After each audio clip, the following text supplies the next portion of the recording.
అని మన భ్రమరామ థియేటర్లో గౌతమిపుత్ర శాతకర్ణి సినిమా చూడటానికి వెళ్ళినప్పుడు ఒక సంఘటన జరిగింది.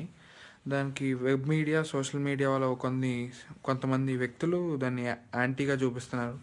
అక్కడ జరిగింది ఒకటైతే వాళ్ళు బయటికి చెప్తుంది ఒకటి. యాజ్ ఏ బాలయ్యబాబు ఫ్యాన్గా నేను మీకు దానిని క్లారిటీ ఇవ్వాల్సిన బాధ్యత నాది కాబట్టి ఇస్తున్నాను. యాక్చువల్గా ఆ రోజు బాలయ్యబాబు వస్తున్నాడని తెలిసి ఎంతో ఉత్సాహంతో సినిమాకి వెళ్ళడం జరిగింది. అక్కడ సినిమాకి వెళ్ళినప్పుడు బాలయ్యబాబుని చూడగానే ఉత్సాహంతో ఫోటో తీసుకుందామని వెళ్ళాను. ఆ ఉత్సాహంలో పొరపాటున ఆయన కాలు తొక్కడం జరిగింది. ఆయన దానికి కాలు తొక్కారని ఆ రెస్ట్లో జనాలు ఉన్నారు అని నా చేయి తోశారు. నా చేయి తోస్తే చేతి నుంచి ఫోన్ జారి కింద పడింది. కింద పడిందని వీళ్ళేం చెప్తున్నారు, బాలయ్యబాబు ఫ్యాన్ని కొట్టాడు, బాలయ్యబాబు ఫ్యాన్ ఫోన్ విసిరేశాడు, ఫోన్ బాగా కొట్టాడు, ఇన్ని చెప్తున్నారు. అదేనికి సినిమా హిట్ అయింది, ఎవరు ఏం చేయలేక దీన్ని పట్టుకొని ఇలా చేస్తున్నారు. దీన్ని బట్టి నేను చెప్పేది ఏంటంటే, ఎవ్వరు ఎటువంటి నమ్మక్కర్లేదు. మా బాలయ్యబాబు ఎలా ఉంటాడో అభిమానులకు తెలుసు. అభిమానుల్ని ఇలా బిహేవ్ చేసేవాడైతే గౌతమిపుత్ర శాతకర్ణి ఆడియో లాంచ్లో ఫ్యాన్స్తో ఆడియో లాంచ్ చేయించేవాడు కాదు.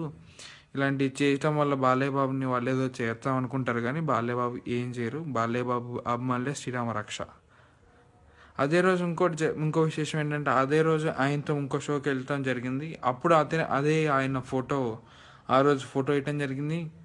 ఇంత మంచిగా మా బాలయ్యబాబుని ఇలా అంటాం కరెక్ట్ కాదని క్లారిటీ ఇద్దామని ఈ వీడియో తీసి అప్లోడ్ చేశాను. Thank you. జై Balayya. Please subscribe. Please do subscribe. Please subscribe. Please subscribe. Please subscribe to our YouTube channel.